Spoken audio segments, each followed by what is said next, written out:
Welcome back to the Columbus Blue Jackets channel, I guess. I'm wearing a Blue Jackets jersey again.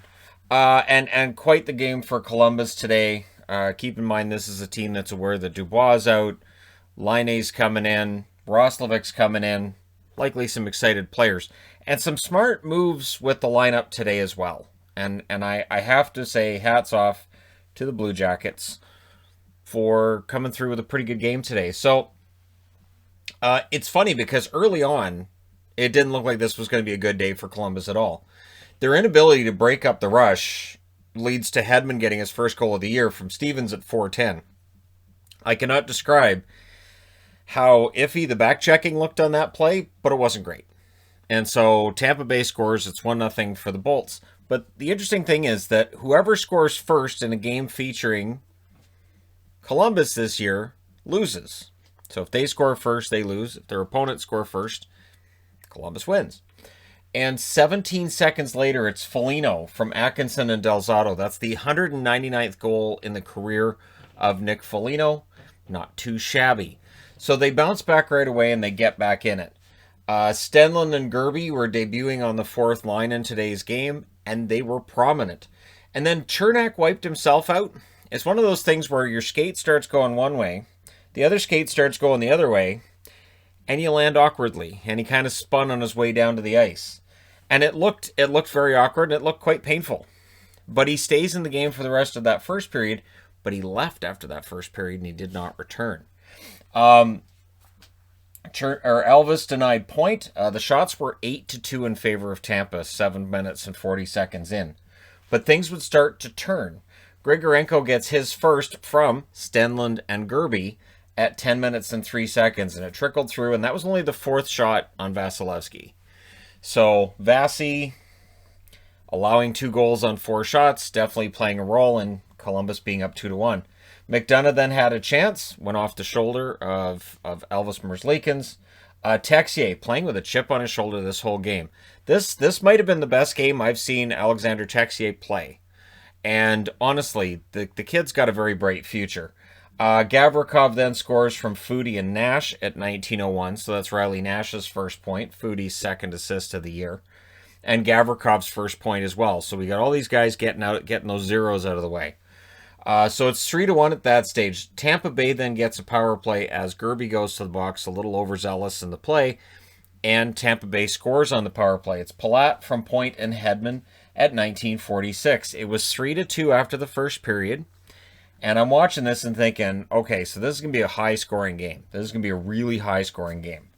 And, back and forth, last goal wins kind of thing. No, it was not. Second period, Texier had a chance that was a narrow miss. Foudy had a chance that was stopped as well, as I thought Columbus, again, pushing the play early. Elvis made a big stop with Cirelli right on the doorstep. So Elvis had a very good game. Ends up with his first win of the season. Sergachev then defended a 2-on-1 very well. Columbus pressures, and that pressure draws them a power play. And this is where they need Laine. Their power play today, meh. And that's sort of how Columbus power play goes. It's kind of meh. But I understand Laine's pretty good on the power play. I think he's got, 52 goals on the power play in recent seasons. It's a lot. And so that's going to be a big difference maker when he arrives. Now, there was a post then for Stenlund after it deflected off of the ref, right to him in front of the net. Tampa Bay ends up with a power play. Vasilevsky denied Atkinson shorthanded on a little mini break that he had. And that penalty kill was really good, and it led to a 4-on-4 for 43 seconds as they drew a penalty for Tampa. So they get out of it with a little bit of a power play there. It's not effective, and again, we'll see when Laine joins the team how much that affects things for Columbus when it comes to their power play. Vasilevsky then with a glove save on Nash, and there were some really nice last-minute stops there by Elvis Merzlikins as well. So we go to the third period. Cernak still not in the lineup, and we'll find out likely over the next day or so how long he's going to be out, and that's a big blow if he's out for the Tampa Bay Lightning. It's definitely hard to replicate what he does. And Shen wasn't in the game today either. It may be related to the fight he had in the last game. Don't know. Stevens then got injured. He made his exit. It was a tough fall, and it looked like he hyperextended his knee. So I'm thinking ligaments with the way he fell down and with the way he left the ice and couldn't put any pressure on his leg. So hopefully it's not that bad. Hopefully it's okay, but we'll see. Bjorkstrand then had a breakaway that was denied, but it's Werenski getting his first goal of the year from Texier and Jenner at 6:34. And again, Texier up to 5 points now. And really, honestly, great game for Texier today. It was nice to see him get on the board there because he's playing very, very well. And I honestly thought this is the best game of the season for Columbus. The shots will tell you Tampa Bay had a really good game. Having watched it, I thought Columbus was the better team. Tampa Bay presses with 7 minutes left, and at this point, Elvis has got the team on his back. Columbus had a 2-on-1 that just failed to connect, which again showed Texier having a good game. He was part of that 2-on-1. Foudy with a breakaway. Vasilevsky makes the save. This is one of those situations where Tampa's cheating a little bit because they know they need to get 2. So Foudy was uncontested at center ice. 4:05 left. Tampa Bay gets a power play, but the penalty kill, while it was victimized in the first, it was solid after that. So really, really good penalty kill there. And so you end up with a goalie pull with 2 minutes left. I was actually kind of surprised Tampa Bay didn't pull the goalie during the power play. But, because then you'd have the 6-on-4, but they didn't. And then when they pull the goalie, that gives Robinson a chance for his first of the year from Nash and Jones. So Seth Jones has his first. He had just come out of the penalty box as well. He was the one that took the penalty with 4:05 left. And at 18 minutes and 12 seconds, Tampa Bay goes up 5-2. Or Columbus goes up 5-2 over Tampa Bay. Tampa Bay is now 3-1. Columbus 2-2-2. So they've won 2 out of 6. But thanks to the fact that 2 of them are in extra time, they are still at 500 and they are still in the mix. So think about it this way. 6 points for Tampa, 6 points for Columbus. Yes, Tampa Bay has 2 games in hand on Columbus. Shots in this game, 14-9 for Tampa in the first, 10-8 Tampa in the second, 11-8 Columbus in the third. Final shots, 32-28 in favor of the Tampa Bay Lightning. Power plays, Tampa goes 1 for 3, Columbus goes 0 for 2.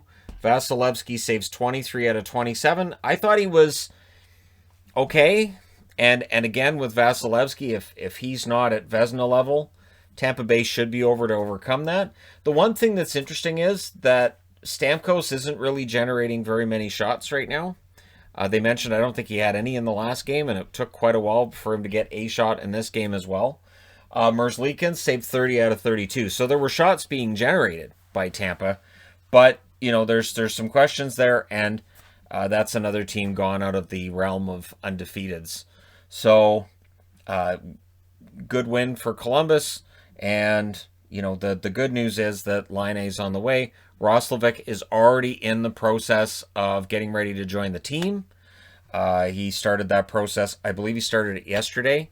He never went to Canada, though, so it's not like he has to cross the border or anything. So, Roslovic's been planning this for a while, and he had no intention of going to Winnipeg, and now he'll be joining Columbus sooner rather than later. Likely to take the ice before Laine does. But, yeah, this was a good game for Columbus. They needed that. It's got to feel pretty good for Blue Jackets fans right now. And for Tampa, they've got some stuff to work on. We'll see. And losing Stevens, losing Chernak, we're going to see a lot of injuries this year with this squash schedule. Remember, we're less than 15 weeks away from the end of the season. Think about that. We are less than 15 weeks away from the end of the season right now. So that's how quickly this season's going to go. And it's a sprint, as I've been saying. And we'll see these teams at it again a bunch of times before the season's over. So let me know your thoughts regarding this game in the comment section below as always. Don't forget to hit like and subscribe. If you're browsing your way through, you just happened upon this video. And hey, thank you guys so much for watching, for all your support. I will talk to you again soon.